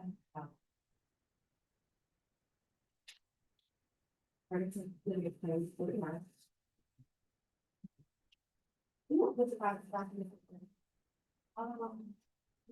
Communication between, me and some Mr. Baxter, when he first contacted me about wanting to, the fight. What date did Mr. Baxter still was there? That's 2025. And what did Mr. Baxter communicate regarding his participation in the program? He communicated that he decided to retire. He said he had to adapt, but, he just, wanted to, volunteer, the learning devices, and he didn't know the process. And what was your response? I told him, thank you for letting me know. I let him know that, should we not complete the program, we'd be so, we look for people, and that they would contact him regarding the process. And did you refer this matter to me? Yes. Turn with me to page 50. You want me to buy this document? This is the communication between, random operators. And were you included on this email? Yes. Will you explain this email to me? Mr. Walker, I texted Mr. Baxter, to let him know that he indicated to me that he wanted to retire. Not practically on it first. And, because he was he decided to march the agreement, that, those times with, as far as was the really design or attached to the. Page 53. You are just about to sign it. This is, document with the next person is moving on. Now, can you read the email that Mr. Baxter sent to Mr. Walker on my November 15th, 2025? Okay, so James Walker, I've got to be able to print out the test certificate. After reading over the pages, I have decided not to sign it because it's clear to me that I will be admitted to being tested in acting condition to narcotics. It's not correctly. Mr. Baxter, according to your previous testimony, you disclosed that he did in fact have, an addiction to living and correct, yes, continue. It says this is not true. I am not presently addicted to any medication in narcotic and do not feel comfortable pleading guilty to being in active addiction. So, I'd like you to pick up reading because I do not wish to be in the middle of victim. I do not wish to have any contact or correspondence with the Lord person. If possible. Please don't take anything out of this person. I understand the Lord's purpose is to protect the public. I also know about 10 persons that are taking amphetamines and work and are addicted to the medication of friends with the Lord's full purpose, while people with chronic pain, like I have, that is very common in nursing because of mixing and pulling patients in bed, et cetera. After so, did Mr. Baxter ever disclose, having any type of chronic pain that would result in taking opioids, in the P packet? Was that something that you probably should have disclosed, in your paper? And please continue reading that last. So I am also concerned about talking to this week on that issue and leaving it with the Lord. So we both my life is including your portrait. So the bears me because that would be the chairman on top of 35 years this will. Now to date, has Mr. Baxter returned that voluntary surrender to you know? Has Mr. Baxter continued with the program, including attending meetings, therapy, or drug screening? Did Mr. Baxter successfully complete the NMDP, I tend to the witnesses. Board have any questions for Willis?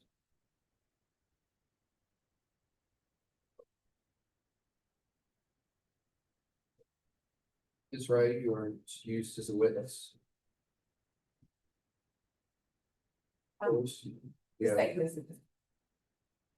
well, at this time, we can go ahead and move to closing arguments if you want to. Just very briefly, we heard through testimony and seeing the records and evidence. And then Mr. Baxter is guilty of the charges outlined in the complaint.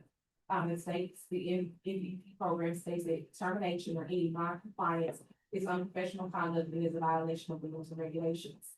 With very convincing evidence establishing that the charges have been substantiated, and we ask that the panel take whatever disciplinary action it is appropriate under the circumstances, including recognition. Okay, at this time, this now concludes the hearing. So I will entertain a motion to go into closed session to determine the need for an executive session. Thank you. All in favor? Any opposed?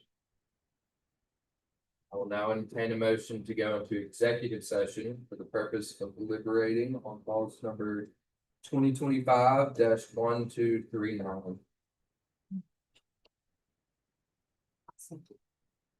Favor? Opposed? We will go on record at this time.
Alright, we are back on record.